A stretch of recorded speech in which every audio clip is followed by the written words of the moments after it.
did strongest on. I think he only did strong on one, which was the border. Okay. Now, Lactoid, thoughts?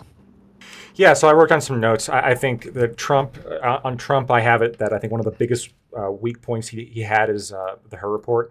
I don't think that he didn't bring it up at all. I don't think that he sufficiently countered the allegations of criminal misconduct or Biden's cognitive decline. He also didn't refute the deficit with the COVID response spending really all that well. He was alleged to have this massive, he was alleged to have this deficit, and Biden kept bringing it up. And Trump could have said, like, well, it was COVID, we had to.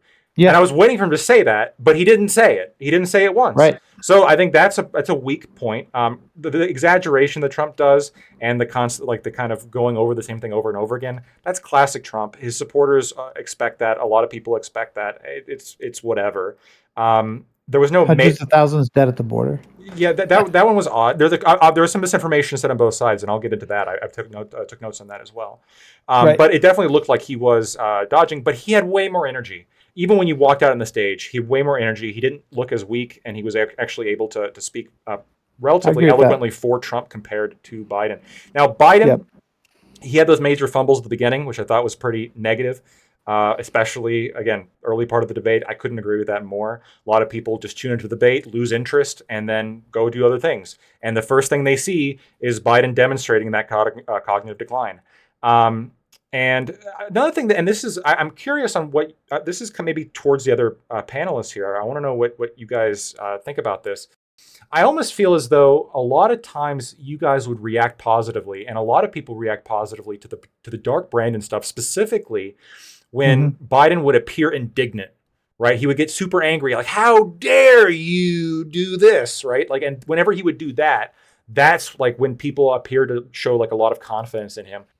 Is that just because he's coming across as high energy? Like he's actually like, showing that's some part of it. Some personality. It contradicts Sleepy Joe. Right, because all the other times, like throughout the whole debate, sure, there was the fumbles, but he sounded like constant like ums and ahs between each word the whole way through, right? He sounded weak, except when he got like ha da da, like how dare you do this? How dare you say this, right? Like that's when he seems to have more energy. But it also, I don't know, it just seems very it doesn't resonate well with me, but I want to know what you guys think about Just to add to that, Lactoid, just as real quick, Rachel Maddow has said multiple times in the last like 5 minutes, because I don't watch conservative news, I watch liberal news to find out what the enemies are saying.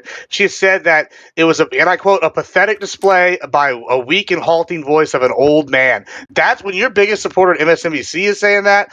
Damn, that's rough. Maddow, I agree. She's right though. That's right. She's right about stylistically. That's. What do you mean she's not a Biden supporter, bro? She's like over here. She's one of those squad people. But she's not.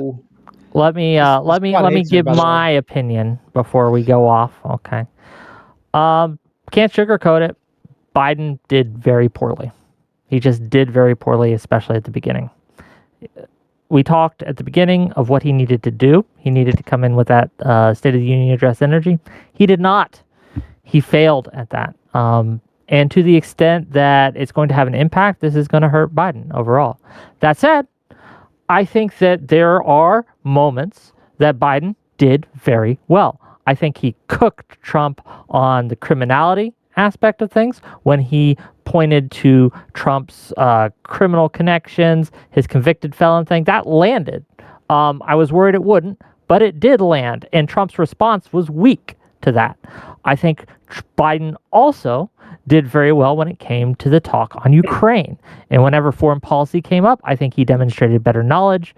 And while it was mumbly and it wasn't delivered well at all, I think it showcased his policies that I think are just better overall. Now, that said, there's a lot of missed plays. There's a lot of missed opportunities on both sides. I think Trump had perfect opportunities to really hammer on that cognizance. I don't know why he didn't. He made one quip, but I don't know why Trump wouldn't just go in and in and in on that, especially after the beginning, because it was clear Biden was struggling. For Biden's part, Biden needed to just bring up all sorts of the failures of the Trump campaign. When we talked about the cleanest water ever, bring up Flint, Michigan. That's all he needed to do, right? He needed to bring up Trump's failures when it came to COVID, when it came to the economy, and how Trump failed to deal with the dictators such as Putin during his tenure, and how he didn't do anything to help Ukraine there. That's what he should have done. Whether it's true or not, right? That's what he should have done. He didn't. So again, I think Biden just lost. I can't spin this. Thoughts? Well, the Ukraine thing. I mean, Trump was the first president here that actually armed Ukraine with lethal weapons, right? Obama refused to do that. So I mean, you're putting yourself a little bit in danger if you say you've done nothing for Ukraine. I don't know if he actually would have brought it up because. Well, I don't think Trump would have been. But if he did, he was legally obliged because that was passed by Congress. Like he had no choice. Yeah, but he could say he had to give them. He could say, "I'm the first president that gave them lethal weapons," right? And then what's the response to that? He has before. Yeah, his line was that Obama gave them pillows and he gave them which missiles. Which, if you're saying he did nothing, I mean that's a good line. It's a good line. Yeah. But that opens up to the perfect phone call thing, right? Like, because that was the very thing, that aid was the very thing that he was holding up in order to get dirt on the Biden family. What do we think hold on? Let me ask this of the class here. Does this debate matter at all? Like, does this move the needle? I think it does, unfortunately. I don't think it moves it in a positive direction. But what do the rest of you think? I think it's the first one since 2012 that actually does matter. Yeah. I mean, it's weird because so some people have said that there's the reason why this debate was scheduled so early was because they expect Biden to do terribly, and so it allows for like more time basically for people to forget about it. But there's kind of there's kind of a history of incumbent presidents doing badly in the first debate. Now, obviously, that's a relative statement. Maybe we might say that Biden did so much worse, but that happened in 2012. That's true. But at the same time, in 2016, Trump didn't do well in his first debate either. And it's not clear to me that even when the first debate was scheduled in September, like very closely to November, it's not clear that the first debate has like a huge impact on the outcome. I think that this election, it'll probably be decided by same thing. It's going to be a close election in the swing states, and it's going to come down to turnout on both sides. But the debate